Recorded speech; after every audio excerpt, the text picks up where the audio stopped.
નમસ્કાર, હું છું ડોક્ટર વિશાલ મકવાણા. સ્વાગત છે ફરી એક વખત ફિઝિકલ એજ્યુકેશન બાય બીડુ ચેનલની અંદર. આજના વિડીયોની અંદર આપણે જોવાના છીએ પ્રકરણ 5 ધોરણ 10 યોગ સ્વાસ્થ્ય અને શારીરિક શિક્ષણનું પ્રકરણ 5 છે ચેપી રોગો અને બિનચેપી રોગોનું આખું ચેપ્ટર એક આપેલું છે. તેની ચર્ચા કરવાના છીએ. જે મહત્વપૂર્ણ બાબતો છે તેની ચર્ચા આપણે કરવાના છીએ. અગાઉ છે આપણે ચેપ્ટર 4 સુધીના આપણે 1 થી 4 ચેપ્ટર છે એની ચર્ચા કરેલી છે. આજે છે એ ચેપ્ટર 5 ની ચર્ચા કરવાના છીએ. હવે ગયા વિડીયોની અંદર આપણે એક ચર્ચા કરવાનું કહેલું કે કઈ રીતે આપણે વિડીયો અપલોડ કરવા. એમસીક્યુ માત્ર એમસીક્યુ આધારિત જ વિડીયો અપલોડ કરવા કે આવી રીતે સમજી અને વિડીયો અપલોડ કરવા. તો ઘણા મિત્રોની એવી રાય હતી કે એમસીક્યુ વાળા પ્રશ્નો લાવો તો બેટર રહેશે, આવી પણ સજેશન હતું. અને ઘણા મિત્રોનું એવું પણ સજેશન હતું કે સમજાવીને પછી એમસીક્યુ લાવો. છતાં હજી આજના વિડીયોની અંદર કોમેન્ટ કરી અને જણાવી દેજો કે કઈ રીતે આપણે વિડીયો છે એ અપલોડ કરવા છે. તો આજના પ્રકરણ છે ચેપી રોગો અને બિનચેપી રોગોની ચર્ચા કરવાના છે. એની સાથે સાથે એક એ જણાવી દઉં, ગ્રુપમાં પણ આપણે કાલે મૂકેલું છે કે આપણે OMR શીટ છે એ ડાઉનલોડ થાય છે. જે આપણે જે પ્રશ્ન એટેમ્પ્ટ કર્યા છે એ કયા ઓપ્શન આપણે સિલેક્ટ કર્યા છે આપણે જોઈ શકીશું. કોઈને ખ્યાલ હોય, કોઈને ખ્યાલ ન હોય તો એની અંદરથી ચોક્કસ માહિતી આપને મળી રહેશે. તમારી પોતાની જે OMR શીટ છે એ ડાઉનલોડ થઈ રહી છે, તો સર્વે એ ડાઉનલોડ કરી લેવી. હવે ટૂંક સમયમાં જ એની જે આન્સર કી છે એ જાહેર થશે. ત્યારબાદ તમે એની અંદરથી જોઈ અને તમે તમારું અનુમાન પણ લગાડી શકશો તમારે કેટલું માર્કિંગ આવશે. તો બાળકોમાં રસીકરણ અને રાષ્ટ્રીય સ્વાસ્થ્ય કાર્યક્રમો છે. જો બાળકોની અંદર નાના બાળકો છે એની અંદર સર્વેને ખ્યાલ હશે કે નાના બાળકોનો જન્મ થાય ત્યાર પછી 3 મહિને 6 મહિને આવી રીતે થોડા સમયાંતરે રસી મૂકવાની ફરજિયાત આવતી હોય છે. જે આપણા આરોગ્ય માટે, બાળકના આરોગ્ય માટે રાષ્ટ્રીય સ્વાસ્થ્ય કાર્યક્રમો ને અનુલક્ષીને આ રસીઓ આખું રસીકરણ થતું હોય છે. એની સાથે સાથે પોલિયો રવિવાર આવો આપણે જૂની એડો આવતી હતી. પોલિયો રવિવારના દિવસે પોલિયોનું આયોજન કરવામાં આવે છે જેથી કરી બાળકોને પોલિયો આપી શકાય. રોગ નિવારણ અને જાહેર સુખાકારી માટેના પ્રયાસો કરવાના છે. તો એના માટેના કેટલાક આની અંદર પાસાઓ પણ આવશે. એની પહેલા આપણે ચેપી રોગ અને બિનચેપી રોગ શું છે એની ચર્ચા કરવાની છે. રોગ એટલે શું? સૌથી પહેલો પ્રશ્ન આપણને થવો જોઈએ કે રોગ એટલે શું? રોગ એટલે શું? તો શરીરની એવી સ્થિતિ જેમાં સામાન્ય કાર્યમાં ખલેલ પહોંચે. એટલે સામાન્ય કાર્ય કરવું છે ને એની અંદર પણ ખલેલ પહોંચે ત્યારે એવું અનુમાન લગાવી શકાય કે આપણા શરીરની અંદર કોઈ ના કોઈ રોગ ઉત્પન્ન થયો છે અથવા તો કોઈ ના કોઈ વિષાણુ કે જીવાણુ આપણા શરીરની અંદર દાખલ થયા છે. તો એને રોગ કહેવાય છે. શું કહેવાય છે? રોગ કહેવાય છે. હવે રોગ બે પ્રકારના હોય છે. જે રોગ આપણા શરીરની અંદર પ્રવેશે છે તો બે પ્રકારે રોગ પ્રવેશે છે. એક ચેપી રોગ હોય છે અને એક બીજો બિનચેપી રોગ હોય છે. શું હોય છે? એક ચેપી રોગ હોય છે અને બિનચેપી રોગ અને ચેપી રોગ. ચેપી રોગ એટલે જે રોગ એવો રોગ છે જેનો એક વ્યક્તિમાંથી બીજા વ્યક્તિમાં એ રોગ છે એ ફેલાય છે, એટલે કે ચેપ લાગે છે. શું થાય છે? ચેપ લાગે છે. બિનચેપી રોગ છે તો એ રોગ છે એનો બીજા જે વ્યક્તિઓ છે અથવા તો એક વ્યક્તિમાંથી બીજા વ્યક્તિની અંદર રોગ ફેલાતો નથી. ચાલો, તો વ્યાખ્યા એની શું છે? જો અહીંયા બે વ્યાખ્યા આપેલી છે એના ઉપરથી સમજી લઈશું કે એક વ્યક્તિથી બીજી વ્યક્તિમાં ફેલાય છે એટલે ચેપી રોગ છે. શું છે? એક વ્યક્તિમાંથી બીજી વ્યક્તિમાં ફેલાય છે જેને ચેપી રોગ કહેવાય છે. હવે આ બિનચેપી રોગ એટલે શું? તો કે સંપર્ક દ્વારા ફેલાય છે. જ્યારે સંપર્કમાં આવે છે વિષાણુ, જે રોગ છે એના વિષાણુની અંદર એના સંપર્કમાં આવે છે અથવા તો ડાયરેક્ટ એના શરીરની અંદર પ્રવેશે છે કોઈ પણ માધ્યમથી, તો એ બિનચેપી રોગ કહેવાય છે. એટલે કે આ રોગ છે એ એક વ્યક્તિમાંથી બીજા વ્યક્તિની અંદર ફેલાતો નથી. આ રોગ છે એટલે બિનચેપી કીધું. બિનચેપી એટલે ફેલાતો નથી. કારણ શું છે આ ચેપી રોગનું? કારણ શું છે? તો જીવાણુઓ દ્વારા ફેલાય છે. બિનચેપી રોગનું કારણ શું છે? તો કે પોષણની ઉણપ હોય ત્યારે એ રોગ આવે છે. વારસાગત કારણોથી આ અંગોની ખામી હોય તો આવા બધા રોગ આવે છે. તો આવા બધા રોગો આની અંદર પોષણની ઉણપથી આવા રોગો આવતા હોય છે. વારસાગત કારણો કે અંગોની ખામી હોતી હોય છે તો આ બધા બિનચેપી રોગ છે. પરંતુ એ રોગ છે એ કાં તો વારસાગત આવે છે અને કાં કોઈ પોષણ આહારની ઉણપથી આવા રોગો થતા હોય છે. ફેલાવો, ચેપી રોગ છે એનો ફેલાવો શેના મારફતે થાય છે? હવા મારફતે થાય છે, પાણી મારફતે થાય છે, ખોરાક કે કીટકો દ્વારા ફેલાય છે. આ છે હવા, પાણી, ખોરાક, કીટકો. આ સિવાય રોગ વાહકો છે. આવા બધા જે પરિબળો છે એનાથી આ રોગ ફેલાતો હોય છે. વ્યક્તિગત પૂરતું સીમિત છે, એટલે કે વ્યક્તિગત પૂરતું સીમિત છે, આ રોગ ફેલાતો નથી. જે વ્યક્તિની અંદર છે એ વ્યક્તિ પૂરતું સીમિત છે, બીજા વ્યક્તિને થાય તો એ વ્યક્તિને પૂરતું સીમિત છે. વારસાગત છે તો એના વારસાની અંદર જે કોઈ પણ ખોડ ખાપણ છે તો એ વારસાની અંદર એના બાળક છે એને આવે છે તો એ વારસાગત છે, વારસાગત રીતે એ કારણ બને છે રોગનું. ઉદાહરણ તો ટાઇફોઇડ છે, કોલેરા છે, ક્ષય છે, શરદી છે, આ બધા રોગ છે એ ચેપી રોગ છે. અને અહીંયા ડાયાબિટીસ છે જે વારસાગત તરીકે પણ બાળકની અંદર આવતું હોય છે. કેન્સર છે, જો આ ચેપી રોગ નથી, કેન્સર ડાયાબિટીસ છે એ ચેપી રોગ નથી.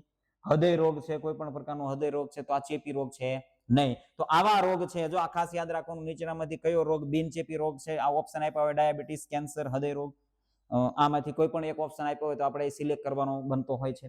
અને એવી જ રીતે અહીંયા કે નીચેનામાંથી કયો ચેપી રોગ છે? તો ટાઇફોઇડ, કોલેરા, ક્ષય, શરદી, આ સિવાયના ઘણા રોગ પણ ચેપી રોગ છે, તો એ તમારે ખાસ ધ્યાન રાખવાનું છે. ચાલો, હવે ત્યાર પછી સંક્રમણના માર્ગો છે. સંક્રમણ જે થાય છે, રોગ સંક્રમણ થાય છે, એના માર્ગ છે કઈ રીતે, જો અહીંયા તમે જોઈ શકો છો શેના દ્વારા આ રોગ છે એ આવે છે. ધ ટ્રાન્સમિશન વેબ, જાળું, વેબ એટલે જાળું, જે ટ્રાન્સમિશન છે એટલે કે જે વિષાણુ છે, જીવાણુ છે એ શરીરની અંદર પ્રવેશે છે તો એનું આખું જાળું છે કઈ કઈ રીતે ફેલાય છે, શેના મારફતે ફેલાય છે.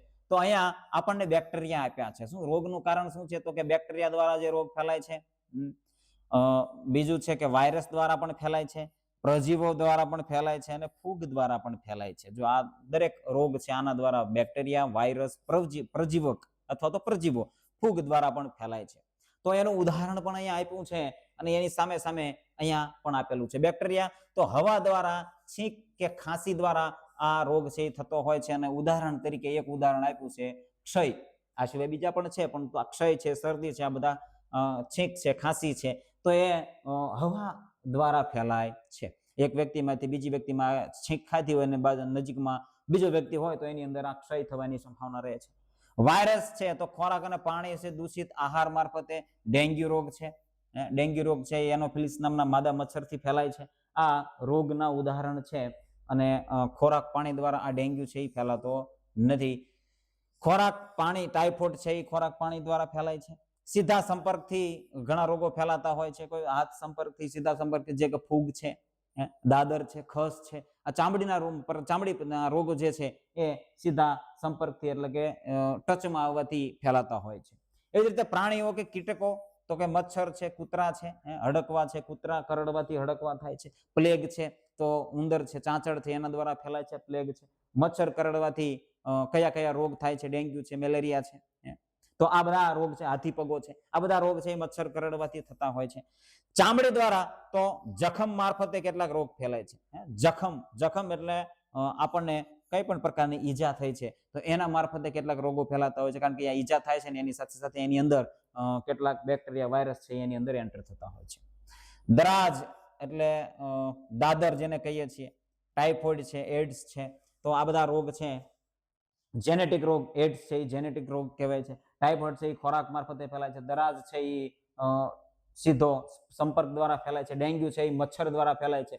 ક્ષય છે એ હવા મારફતે રોગ ફેલાય છે. તો ખાસ ધ્યાન રાખવાનું છે. શેના કારણો છે રોગના? તો કે બેક્ટેરિયા હોય, વાયરસ હોય, પ્રજીવક હોય, ફૂગ હોય, આ દરેક છે એ રોગ ઉત્પન્ન કરવા માટે આપણા શરીરની અંદર કે કોઈ બીજાના શરીરની અંદર રોગ છે એને ઉત્પન્ન કરવા માટે આ વસ્તુ છે, આ તત્વ છે જરૂરી છે. શરીરનું સંરક્ષણ તંત્ર, રોગ પ્રતિકારક શક્તિ શું છે એને આપણને ખ્યાલ હોવો જોઈએ કે રોગ પ્રતિકારક શક્તિ શું છે. તો આપણા શરીરની અંદર કુદરતી રોગ પ્રતિકારક શક્તિ આવેલી છે જેને WBC કહીએ છીએ. જ્યાં સુધી આપણા શરીરની અંદર WBC સક્રિય છે અને સારી માત્રામાં સક્રિય છે, લડવા માટે સક્ષમ છે, ત્યાં સુધી આપણા શરીરની અંદર કોઈ પણ પ્રકારનો રોગ છે એ હાવી થઈ શકતો નથી. કુદરતી તો કે જે જન્મથી જ શરીરમાં હોય છે એ કુદરતી પ્રતિરક્ષા ક્ષમતા છે. એન્ટીબોડીઝ ઉત્પન્ન કરે છે જે રોગ સામે લડે છે. એટલે શું કરે છે? WBC છે એન્ટીબોડીઝ ઉત્પન્ન કરે છે. કોઈ પણ પ્રકારનું ઝેરી તત્વ આપણા શરીરની અંદર આવ્યું છે, પ્રવેશ્યું છે, વાયરસ છે, બેક્ટેરિયા છે, પ્રવેશ્યા છે, તો એની સામે શું કરે છે? એન્ટીબોડીઝ ઉત્પન્ન કરે છે. એની સામે લડવા માટે જો કોઈ પણ પ્રકારનું વિષ હોય તો એની સામે પ્રતિવિષ છે એ ઉત્પન્ન કરી અને એનો નાશ કરે છે. સાધિત શું છે? તો કે રસીકરણ કે અગાઉ થયેલા રોગ બાદ શરીરમાં પેદા થાય છે.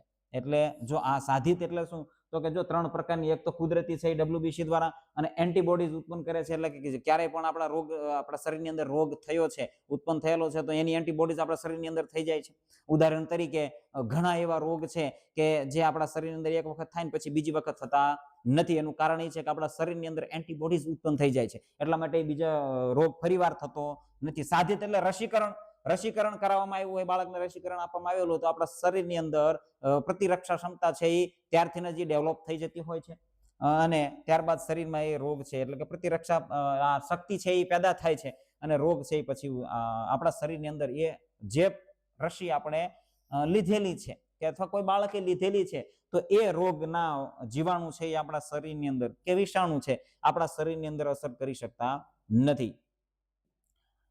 ચાલો, ત્યારબાદ રસીકરણ શું છે અને પ્રાથમિક સુરક્ષા કવચ છે. શું છે રસીકરણ? એ પ્રાથમિક સુરક્ષા કવચ છે.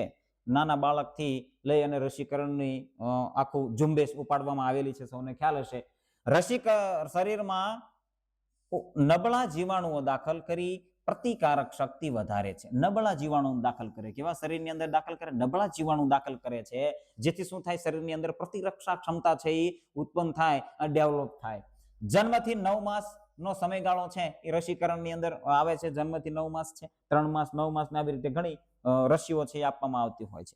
કઈ કઈ રસીઓ છે જો તમે જોઈ શકો છો, અને એ કયા રોગ માટે છે? 9 મહિના એટલે લાસ્ટ 9 મંથ સુધી આ રસી છે એ આપવામાં આવે છે. તો આવું આપેલું છે. જો બીસીજી ની રસી છે તો ક્ષય, ટીબી સામે રક્ષણ મેળવવા માટે કઈ રસી આવશે? બીસીજી. પ્રશ્ન પૂછાય કે નીચેનામાંથી ક્ષયના રોગ માટેની રસી કઈ છે, અથવા બીસીજી કયા રોગ માટેની રસી છે? તો ક્ષય, બીસીજી, ક્ષય યાદ રાખવાનું છે.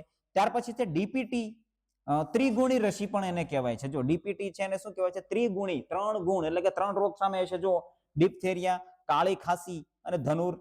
ડિપ્થેરિયા, કાળી ખાંસી અને ધનુર, ત્રિગુણી એટલે 3 ગુણ છે, 3 રોગના ગુણ છે, એટલે ત્રિગુણી રસી છે. ડીપીટી, ડિપ્થેરિયા, કાળી ખાંસી અને ધનુર આપણે ગુજરાતીની અંદર યાદ રાખવાનું છે. ત્યાર પછી છે ઓપીવી. ઓપીવી છે તો બાળ લકવા માટે, પોલિયો જેને કહેવાય છે, તો એ ઓપીવી ની રસી છે. પોલિયો આવે છે એ ઓપીવી ની રસી છે. શેની રસી છે? ઓપીવી ની. બાળ લકવા, ઓપીવી, પોલિયો માટેની રસી કઈ છે? તો ઓપીવી યાદ રાખવાનું છે. ઓપીવી. ત્રિગુણી રસી તો કે ડીપીટી. બીસીજી શું? તો કે ટીબી માટે, ક્ષય માટેનો રસી છે. ઓરી, જેને મેસ્લેસ કહેવાય છે, મેસ્લેસ, ઓરી, તો ઓરીના રોગ સામે રક્ષણ આપે છે. ઓરીની પણ રસી આવે છે. ચાલો, તો આ પ્રકારે આ રસી છે એ ખાસ યાદ રાખવાની છે. બીસીજી, ડીપીટી અને ઓપીવી, ઓરી છે એની પણ. ચાલો, હવે ક્યારે લાંબા સમય સુધી સુરક્ષા જાળવી રાખવા માટે વધારાનો ડોઝ કઈ રીતે આપવાનો છે, ક્યારે આપવાનો છે? બુસ્ટર ડોઝ જેને કહેવાય. શું કહેવાય છે? બુસ્ટર ડોઝ કહેવાય છે. સગર્ભા માતાને પણ આપવામાં આવતો હોય છે. તો 1.5 એટલે કે 1.5 વર્ષથી 2 વર્ષ અને 5 થી 6 વર્ષના સમયગાળાની અંદર ડીટી એટલે કે પોલિયોના વધારાના ડોઝ આપવામાં આવે છે. ડીટી એટલે કે પોલિયોના વધારાના ડોઝ આપવામાં આવે છે. ક્યારે? 1.5 થી 2 વર્ષ અને 5 થી 6 વર્ષના સમયગાળાની અંદર બુસ્ટર ડોઝ આપવામાં આવે છે. 10 થી 16 વર્ષની અંદર ટેટનસ એટલે કે ટીટી, ધનુર વિરોધી રસી આપવામાં આવે છે. શેની રસી? ધનુર વિરોધી રસી 10 થી 16 વર્ષનું બાળક થાય ત્યારે એને આપવી જોઈએ.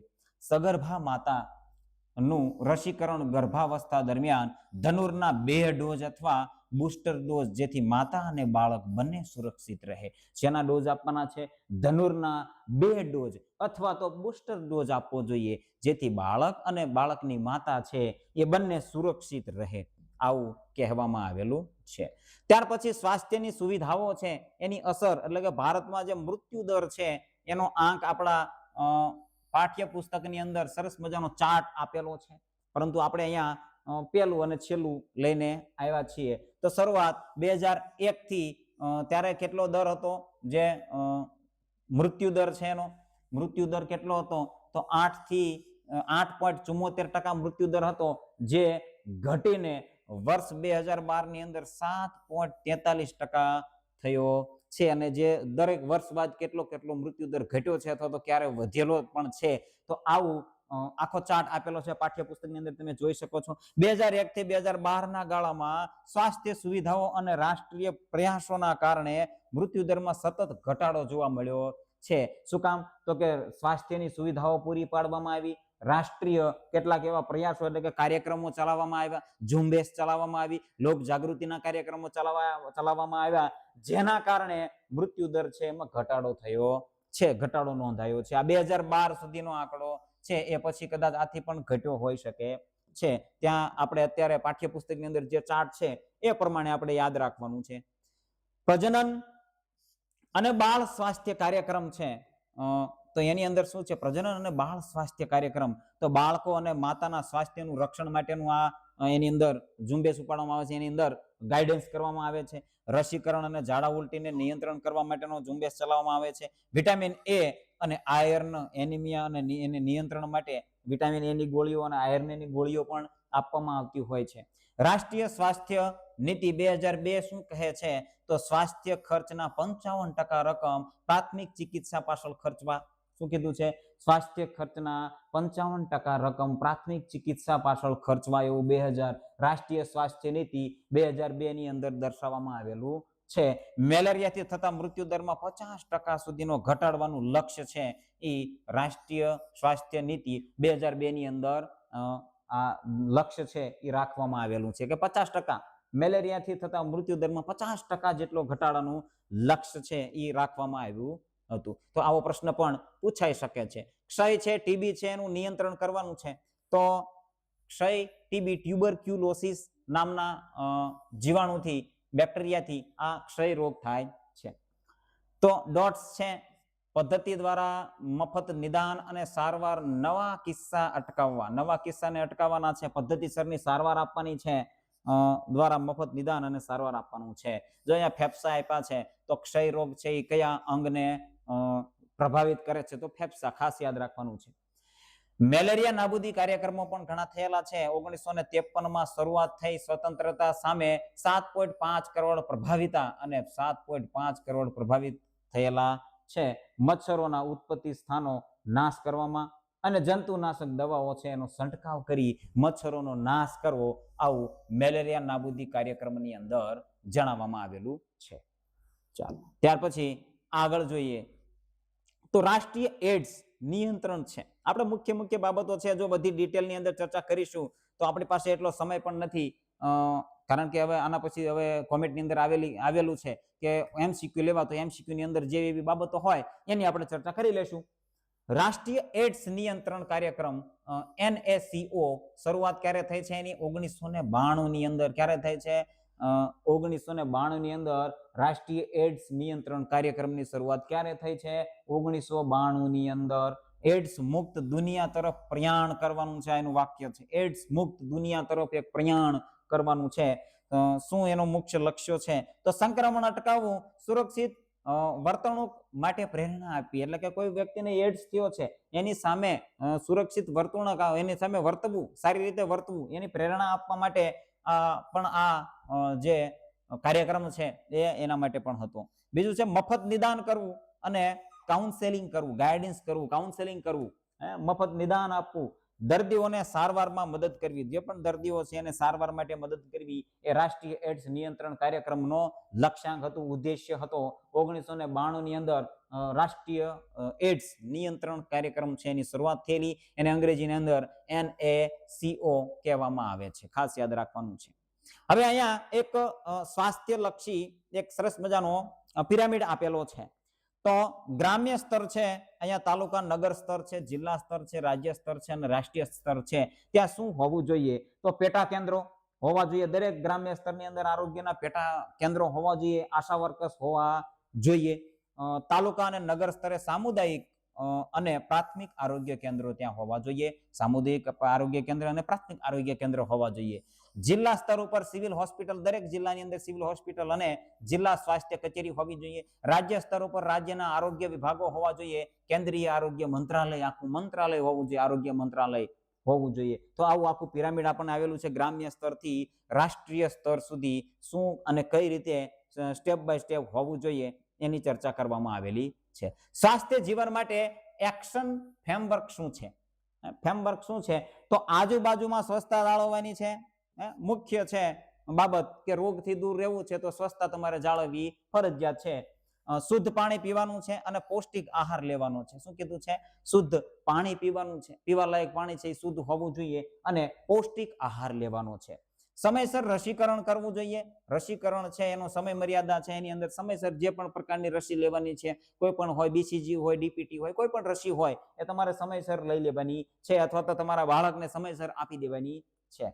નિયમિત કસરત અને યોગ દ્વારા રોગ પ્રતિકારક શક્તિ વધારવાની છે. નિયમિત રોગ પ્રતિકારક શક્તિ તમારે વધારવી છે. નિયમિત વ્યાયામ કરો, કસરત કરો, યોગ કરો, તમે કરી શકો છો, જેથી રોગ પ્રતિકારક શક્તિ તમારી વધતી હોય છે અને કોઈ પણ રોગ છે એના જીવાણુ વિષાણુ છે એ આપણા શરીરની અંદર પ્રવેશતા નથી. જાહેર સ્વાસ્થ્ય છે, સ્વાસ્થ્યમાં તમારી ભૂમિકા શું છે એ ખાસ જોવાનું છે. દરેક વ્યક્તિની પોતાની જવાબદારી શું છે સ્વાસ્થ્ય રાખવા માટે, સ્વાસ્થ્ય જાળવવા માટે. તો રોગ નિયંત્રણમાં યુવા શક્તિનું યોગદાન હોવું જોઈએ. રોગ નિયંત્રણમાં યુવા શક્તિનું શું યોગદાન હોવું જોઈએ? તો અહીંયા તમને આપેલું છે કે ઘર અને શાળામાં શું યુવાનું યોગદાન હોવું જોઈએ? તો મચ્છરનો ઉપદ્રવ છે એને રોકવા માટે પ્રયાસો કરવા જોઈએ. સક્રિય જાગૃતિ લાવી શકાય છે. જો કોઈ પણ વ્યક્તિને જાગૃત કરી શકાય છે, યુવાનો કરી શકે છે. એની સાથે સાથે સમાજની અંદર શું જવાબદારી હોવી જોઈએ? તો લોકોને શુદ્ધ પાણી પહોંચાડવું જોઈએ. સ્વચ્છતાના મહત્વ વિશે સમજાવવું જોઈએ. સ્વચ્છતાના મહત્વ વિશે સમજાવવું જોઈએ. લોકો સુધી શુદ્ધ પાણી પહોંચાડવું જોઈએ. એ સમાજની અંદર સમાજની જવાબદારી છે એવું પણ કહી શકાય. લોક સમુદાયને રોગમુક્ત અને સ્વચ્છ પર્યાવરણ માટે પ્રોત્સાહિત કરવા જોઈએ. લોક સમુદાયો હોય છે એને રોગમુક્ત અને સ્વાસ્થ્ય માટે, પર્યાવરણ માટે, સ્વચ્છ પર્યાવરણ માટે એને પ્રોત્સાહિત કરવા જોઈએ. આ પર્યાવરણની વાત થઈ છે. ત્યારે આ દરેક પાસાઓને કેળવશો ત્યારે સ્વાસ્થ્ય આપણું સારું રહેશે. ચાલો, ત્યાર પછી અહીંયા આપણે આપણી ચર્ચા છે એને વિરામ આપીએ છીએ. તંદુરસ્ત બાળક છે એ ત્યારે જ તંદુરસ્ત રાષ્ટ્ર બને છે. તંદુરસ્ત બાળક, તંદુરસ્ત રાષ્ટ્ર. સરકાર અને નાગરિકના સહિયારા પ્રયાસોથી સરેરાશ આયુષ્યમાં વધારો અને ચેપી રોગો પર નિયંત્રણ શક્ય બન્યું છે. આજના આ વિડીયોની અંદર બસ આટલું જ. કદાચ ક્યાંક માહિતી છે એ રહી પણ ગઈ હોઈ શકે છે. હવે આપણે એમસીક્યુ છે એને આપણે પ્રકરણ પૂર્ણ કર્યું છે અને એમસીક્યુ આપણે લાવવાના છીએ.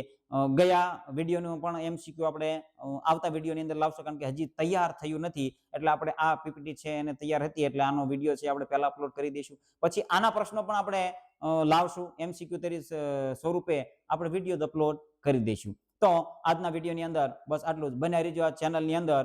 ચેનલમાં નવા હોય તો સબસ્ક્રાઇબ જરૂર કરી દેજો અને વિડીયો ગમ્યો હોય તો લાઈક કરવાનું ભૂલતા નહીં. કંઈ પણ ક્વેરી જણાય અથવા તો કંઈ પણ ડાઉટ જણાય તો કોમેન્ટની અંદર જણાવી દેજો. તમારી કંઈ સજેશન હોય તો એ પણ તમે કોમેન્ટની અંદર જણાવી શકો છો. તો આજના વિડીયોની અંદર બસ આટલું જ. બન્યા રહેજો આ ચેનલની અંદર. જય હિન્દ.